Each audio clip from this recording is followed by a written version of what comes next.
قطن ابو الحیثم نے کہا ہم سے ابو یزید مدنی نے، ان سے مکرمہ نے اور ان سے ابن عباس رضی اللہ عنہ نے بیان کیا، جاہلیت میں سب سے پہلا قسامہ ہمارے ہی قبیلے بنی ہاشم میں ہوا تھا۔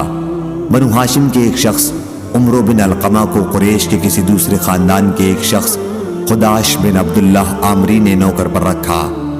اب یہ ہاشمی نوکر اپنے صاحب کے ساتھ اس کے اونٹ لے کر شام کی طرف چلا۔ وہاں کہیں اس نوکر کے پاس سے ایک دوسرا ہاشمی شخص گزرا، اس کی بوری کا بندھن ٹوٹ گیا تھا۔ اس نے اپنے نوکر بھائی سے التجا کی، میری مدد کر اونٹ باندھنے کی، مجھے ایک رسی دے دے، میں اس سے اپنا تھیلا باندھوں، اگر رسی نہ ہوگی تو وہ بھاگ جائے گا۔ اس نے ایک رسی اسے دے دی اور اس نے اپنی بوری کا منہ اس سے باندھ لیا اور چلا گیا۔ پھر جب ان نوکر اور صاحب نے ایک منزل پر پڑاؤ کیا تو تمام اونٹ باندھے گئے، لیکن ایک اونٹ کھلا رہا۔ جس صاحب نے ہاشمی کو نوکری پر اپنے ساتھ رکھا تھا اس نے پوچھا، سب اونٹ تو باندھے، یہ اونٹ کیوں نہیں باندھا گیا، کیا بات ہے؟ نوکر نے کہا اس کی رسی موجود نہیں ہے۔ صاحب نے پوچھا کہاں ہے اس کی رسی، اور غصے میں آ کر ایک لکڑی اس پر پھینک ماری۔ اس کی موت آن پہنچی۔ اس کے مرنے سے پہلے وہاں سے ایک یمنی شخص گزر رہا تھا۔ ہاشمی نوکر نے پوچھا کیا حج کے لیے ہر سال تم مکہ جاتے ہو؟ اس نے کہا ابھی تو ارادہ نہیں ہے، لیکن میں کبھی جاتا رہتا ہوں۔ اس نوکر نے کہا جب بھی تم مکہ پہنچو کیا میرا ایک پیغام پہنچا دو گے؟ اس نے کہا ہاں پہنچا دوں گا۔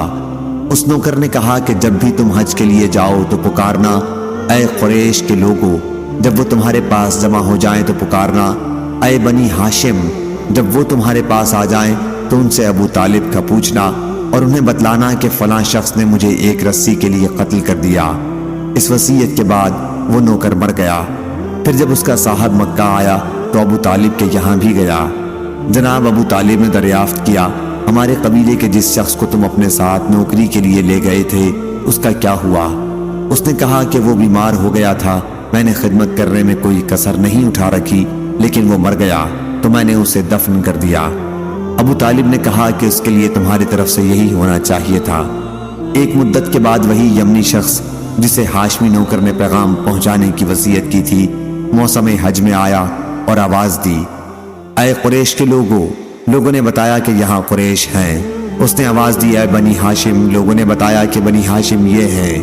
اس نے پوچھا ابو طالب کہاں ہیں؟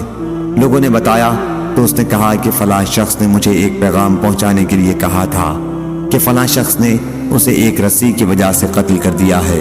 اب جناب ابو طالب اس صاحب کے یہاں آئے اور کہا کہ ان تین چیزوں میں سے کوئی چیز پسند کر لو، اگر تم چاہو تو 100 اونٹ دیت میں دے دو کیونکہ تم نے ہمارے قبیلے کے آدمی کو قتل کیا ہے، اور اگر چاہو تو تمہاری قوم کے 50 آدمی اس کی قسم کھا لیں کہ تم نے اسے قتل نہیں کیا۔ اگر تم اس پر تیار نہیں تو ہم تمہیں اس کے بدلے میں قتل کر دیں گے۔ وہ شخص اپنی قوم کے پاس آیا تو وہ اس کے لیے تیار ہو گئے کہ ہم قسم کھا لیں گے۔ پھر بنو ہاشم کی ایک عورت ابو طالب کے پاس آئی جو اسی قبیلے کے ایک شخص سے بیاہی ہوئی تھی اور اپنے اس شوہر سے اس کا بچہ بھی تھا۔ اس نے کہا اے ابو طالب، آپ مہربانی کریں اور میرے اس لڑکے کو ان 50 آدمیوں میں معاف کر دیں، اور جہاں قسمیں لی جاتی ہیں یعنی رکن اور مقام ابراہیم کے درمیان، اس سے وہاں قسم نہ لیں۔ حضرت ابو طالب نے اسے معاف کر دیا۔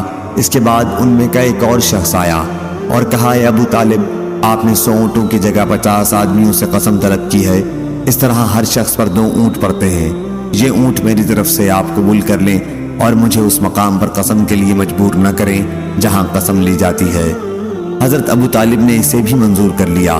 اس کے بعد بقیہ 48 جو آدمی آئے اور انہوں نے قسم کھا لی۔ ابن عباس رضی اللہ عنہ نے کہا اس ذات کی قسم جس کے ہاتھ میں میری جان ہے، ابھی اس واقعے کو پورا سال بھی نہیں گزرا تھا کہ ان 48 آدمیوں میں سے ایک بھی ایسا نہیں رہا جو آنکھ ہلاتا۔ صحیح بخاری حدیث نمبر 3845۔